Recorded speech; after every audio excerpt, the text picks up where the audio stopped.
వ్యాపారస్తులకు హామీ ఇస్తున్నా, ప్రజలకు హామీ ఇస్తున్నా, మీ ఆస్తులకు మీ వ్యాపారాలకి రక్షణ ఇచ్చే బాధ్యత నాది.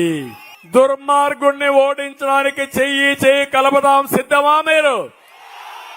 కుందు పెన్నా వరకు వరద కాలువ, రాజోలి ఆనకట్ట వీటి మీద శ్రద్ధ పెడతా. మురుగునీరు డ్రైనేజ్ వ్యవస్థకు రూపకల్పన చేసి పరిష్కారం చేస్తాం. 350 పడకల ఆసుపత్రి, డాక్టర్లు కూడా లేరు. దీన్ని డెవలప్ చేసి ఒక మెడికల్ కాలేజ్ పెట్టి ప్రొద్దుటూరు ఒక మంచి టౌన్. ఇది ఎప్పుడూ వ్యాపారాలు బ్రహ్మాండంగా జరిగాయి. రాయలసీమలో ఏదైనా వ్యాపారం చేయాలంటే దానికి స్థావరం పొద్దుటూరు, అవునా కాదా? అలాంటి పాత చరిత్ర కనుమరుగయ్యే పరిస్థితి వస్తా ఉంది. ఇప్పుడు నేను హామీ ఇస్తున్నా, ఈ టౌన్ మీద శ్రద్ధ పెడతా. ఈసారి గెలిపించుకోండి, నేను శ్రద్ధ పెడతా. అపరల్ ఫ్యాక్టరీ ఒకటి తీసుకొస్తా, స్టీల్ ఫ్యాక్టరీ కూడా కంప్లీట్ చేస్తాం. ఇవన్నీ అయితే ప్రొద్దుటూరు దశే మారిపోతుంది, దిశ తిరుగుతుంది.